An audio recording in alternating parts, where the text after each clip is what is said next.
ndabaramukije mu izina rya Yesu Kristo.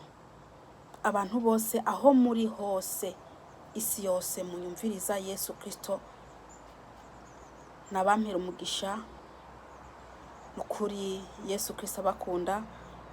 Ku izina banyita Pasikasi kandi nkaba ndi umukozi wa Kristo Yesu. Uyu munsi ntago ndi bwigishe, ahubwo nje kuvuga umuntu yapfuye yitwa Moses, akajya ikuzimu, akajya kwerekwa ibintu bya gihonomu ikuzimu. Mbere yuko ndi butangire ndabanza senge, hanyuma tubandanye kugira ngo Uwiteka Imana Isirayeli arungi ku Mwuka Wera amfashe. Data, mu izina rya Yesu ndagushima kuri Imana, ndagushima ko uyu mwanya umpaye Data wo kuvuga biriya wanshizemo kuvuga. Ndakwinginze Data twese umuntu wari wese ari bwumvirize ino nkuru, Mana imugira akamaro umutima. Ndakwinginze Data Umwuka Wera aze aherekeze bino ngiye kuvuga. Data ndagusabye imbabazi, umbabarire Mana wari ijuru n'isi. Data ndakweretse abantu bari bose ari bwumvirize, Mwami ino nkuru y'umuntu yapfuye. Ndakwinginze Kristo bibagira akamaro. Ndagweje Satani n'abadayimoni mu izina rya Yesu Kristo. Ndakwinginze Uwiteka Mana Nyiringabo undungikire abamarayika bawe kugira ngo bankikuze hano hantu, ni mu izina rya Yesu Kristo, amen. Nkuko nabwiye uyu munsi ntago nigisha, ntago ndi bwigishe. Uwo mupasiteri yitwa Mose, hari mu masaha iyo y'ijoro aryamye, abonekerwa n'umumarayika Gaburiyeli amubwira ko agiye gupfa. Atari ko niyapfa aragenda gutembera muri Gihanamu. Hanyuma kibivuga uwo Moses abaravuye mu mubiri, arapfuye. Hanyuma umumarayika Gaburiyeli aramubwira ati tunyura mu nzira ija Gihanamu ikuzimu. Hanyuma baragenda bagera ahantu hari umuriro. Uwo muriro ukaba warimwe abantu batandukanye, bariko baraboroga, bariko barataka, bataronka umuntu abafasha, bararira batabona umuntu n'umwe yobakura mwujya muriro. Kandi bene Data, buri muntu wese yari mw'uwo muriro mbese yashizwemwo n'ikintu kidasa n'ic'uwundi. Buri muntu afite icyaha Imana izamubaza. Haleluya.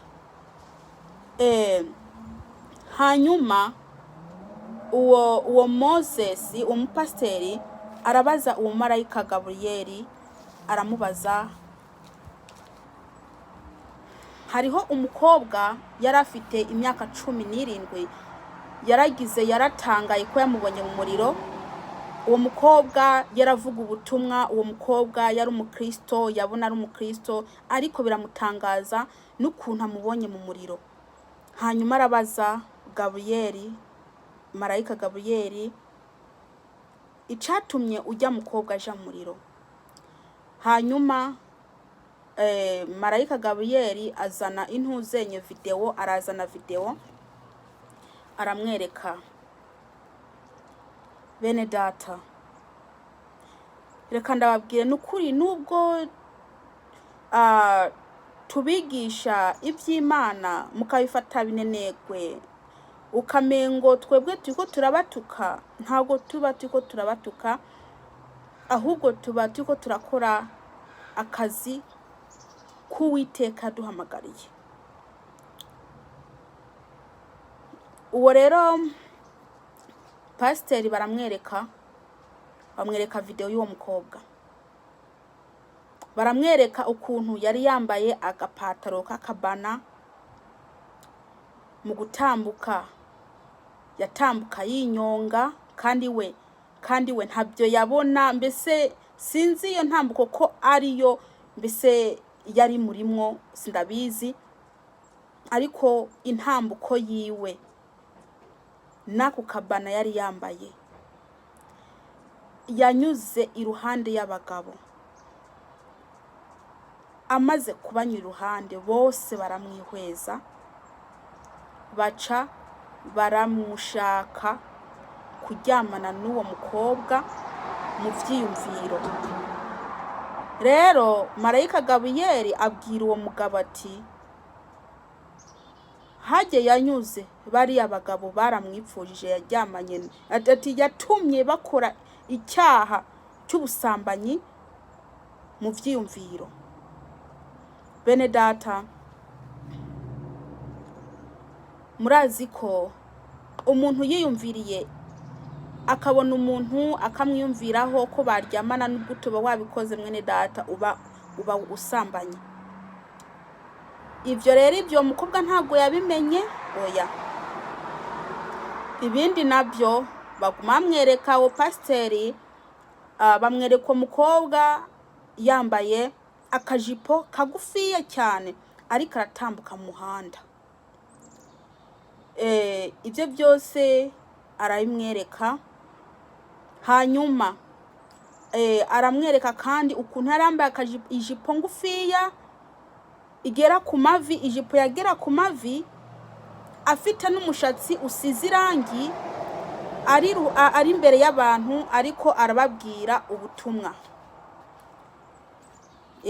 Hanyuma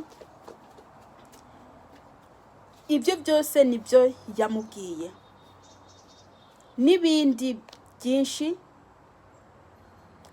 N'umukobwa mbese yisiga, yambara ibigize, yambara mbese imyenda mibi kabisa. Bene data, ibyo bintu byaramujanye gihanamu, kandi yari umukristo. Bene data, nukuri hariho imyenda ijana abantu ikuzimu. Iyo myenda ijya myenda migufiya bakinana umupira, ajya ama uniform y'umupira bakinana umupira. Iyo yose mbese marayika Gaburiyeli yaramweretse ibyo byose ko ari bibi. Abagabo buzuye muri gihanamu, abazungu barirabuye, barabaye nabi. Urebye umwirabure n'umuzungu ntago wabatora kuko bose barasa. Mwene data, ubwo bwiza ubona uri ahangaha mu isi, cyangwa se ubwo bwiza ubona ufite ahangaha mu isi, mwene data, ugapfa ukaje kuzimu, ubwo bwiza burabura ntusubira gusa nk'uko wahora usa. Rero uwo mukobwa arabwira Gaburiyeli, marayika Gaburiyeli amubwira ati ngewe ko nari virgin n'umuntu atararyamana n'umugabo n'umunsi n'umwe, isugi, ngewe ko nari isugi kandi nkaba nagukorera, ati nge nta mugabo nigeze njyamana nawe. Marayika aramubwira ati ijya myambaro wambara kujya kuntu wikora ntago ari uko abantu bariko baraja mu ijuru, nuko abantu bariko baraja gihanamu. Pasiteri aca arazuka asubira mu mubiri. Shatse kuvuga ngo iki rero? Reka nsome ijambo ry'Imana, nubwo uyu munsi nabwiye ngo sinigisha, ndacisha mu gato.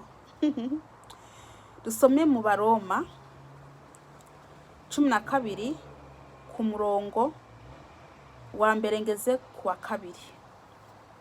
Havuga ngo nuko bene data ndabahanura kubw'imbabazi z'Imana ngo mutange imibiri yanyu ibe ibimazi bizima byera bihimbara Imana, niko kuyikorera kwanyu kogira ikimazi.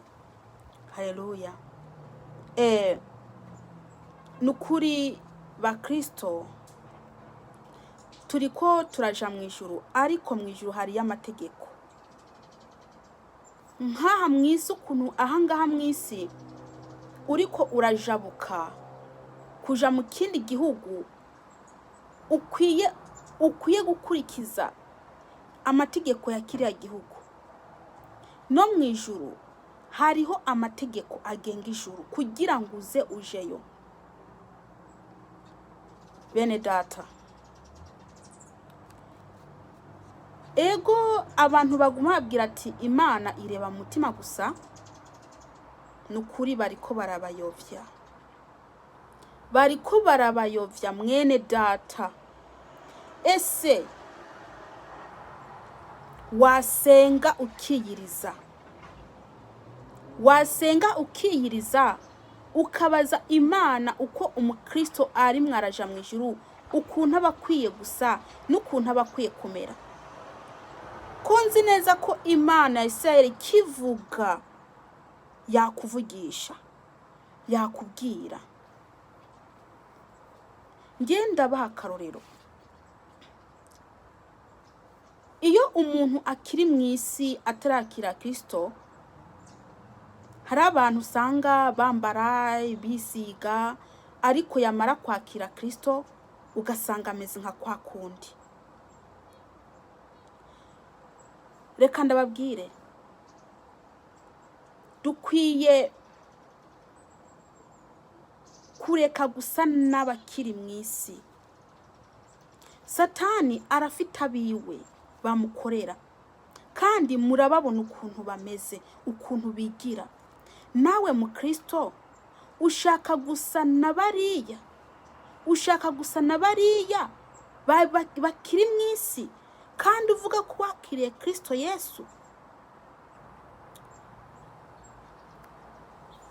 Abisi bambara kamini, abisi baritukuza, abisi barisukisha, abisi barisiga.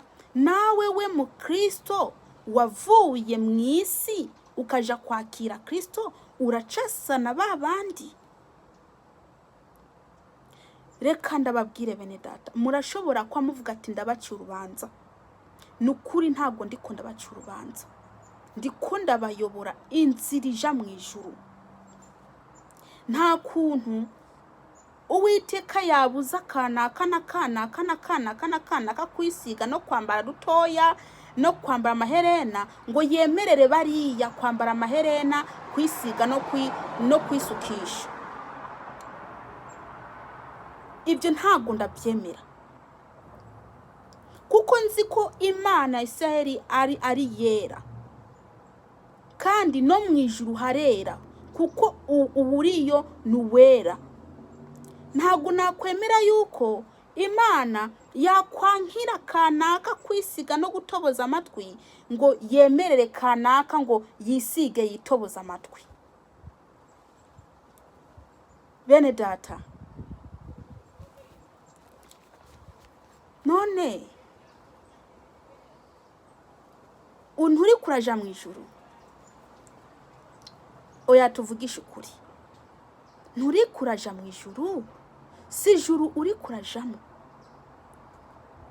Reka ndababwire, nambuzi koko kuri muraja mu ijuru, ukaba ushaka kuja muri kya gihugu cyo mu ijuru, kijya gihugu cyo mu ijuru, nukuri ni umva nuse, mbese nuse nk'uri karaja mu ijuru, use nk'umuntu atari mu isi. Hari ibintu nge mbona ngo kanaka ngarisiga, ngakitukuza, ngakambara kamini, ngakambara ibi, ngo wewe si umukozi w'Imana, wewe ntaririmba, wewe ntavuga ubutumwa. Reka ndakubwire, buri muntu arafite umuzigo wiwe, buri muntu afite uko azabazwa. ntabwo uzaje imbere y'Imana ngo kana karambeshe. Imana ntizabyumva kuko uzabazwa ku gatwe kawe. Ntuzavuge ngo inyigisho zerekeye abakristo ukuntu bakwiye kumera bari kwaja mu ijuru ngo ntiwazumvishije. Wirigura zumva ariko ukazikubita intuzenye, ukagira ngo turiko turaguca urubanza, ukagira ngo mbese turiko turanka ko wigira neza. Uko ntago ari ukwigira neza, uri kurigira nabi, kuko uko kuntu uri kurikora Imana ntibyemera mwene data. Imana ntago ibyemera. Imana ntago yemera abantu bambaye akamini. Satani niwe yemera abambaye akamini kugira ngo amaguru yabo agende agaragara, bagende bajana baki abagabo muri Gehanamu. Satani arabyemera, ariko Imana ya Isiraheli ntago yemera ko abana bayo bayisanze ko bambara akamini. Ese tugiye mu itangiriro, muribuka igihe Adamu na Eva bashatse ubuntu ze bwo kwambara? Imana yabonye ko bacambaye ubusa, irabashakira imyenda yo kwambara ikwiye. Ese iyaba Imana yemera abantu bambaye utumini ko baja mu ijuru, ntiyari kureka Eva akiyambarira hano ku mabere gusa, akayisha naha gusa hepfo, amaguru akagaragara?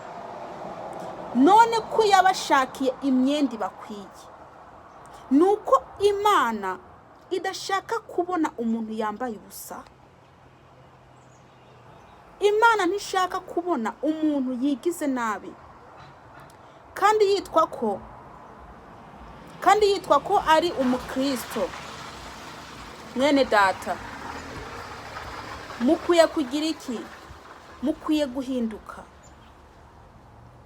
Muhinduke. Reka ngume soma hano ku murongo wa 2.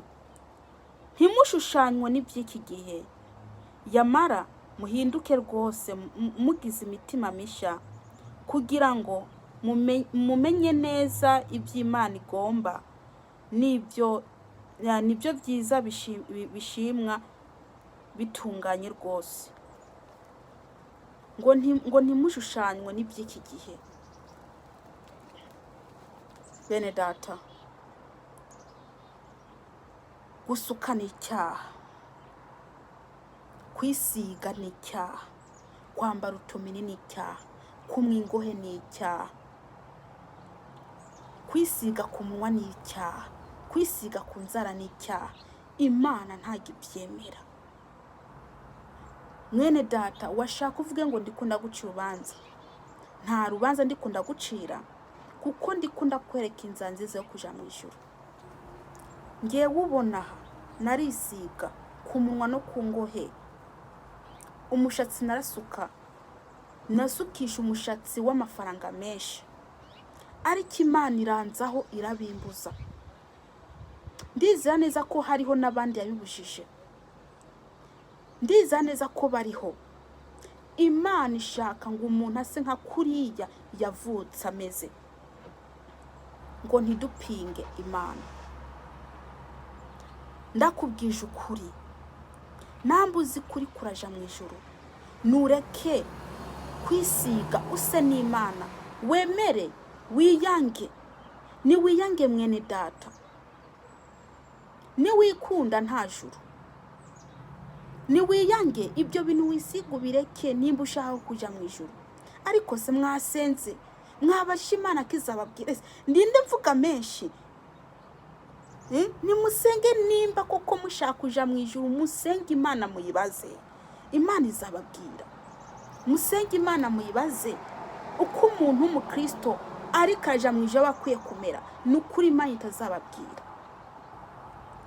Kwisukisha ni icyaha, kwambara utumini ni icyaha. Muze mwambara ibintu bigera hepfo, muze mwambara imyenda bakwiye. Nibyo bibereye umuntu w'umukristo ari mwaraja mu ijuru. n'ukuri ngo kanaka ni pasiteri ngavuga ubutumwa ngarigisha kuri YouTube arisiga yambaye amaherena, reka ndakubwira uriya azabazwa ibyiwe nawe uzabazwa ibyawe. Imana ntuzayibwira ngo ujye yaranshutse, ntizakumva kuko inyigisho z'ukuri ziraza ukazikubita ishoti. Inyigisho zikubwira ko Imana yanga bino ngo uri kuranca urubanza. Inyigisho zenyewe ziraza ziguhanura ko wakora uku kugira ngo uronke ijuru. Mbese ukarakarira abantu ariko barabikubwira. Kandi burya Imana ishaka abantu atakintu na kimwe bishize ko. Abantu mbese baboneka nk'abakristo atari abantu bishushanije na bariya ubona ngo ni umukristo akiri mu isi, agikunda iby'isi, agikunda utumini, agikunda amaherena, agikunda kwisiga, agikunda kwikatisha ingoyi, agikunda gusuka imishatsi, agikunda gushyira mu mishatsi itari yiwe, acyambara ibintu zenye.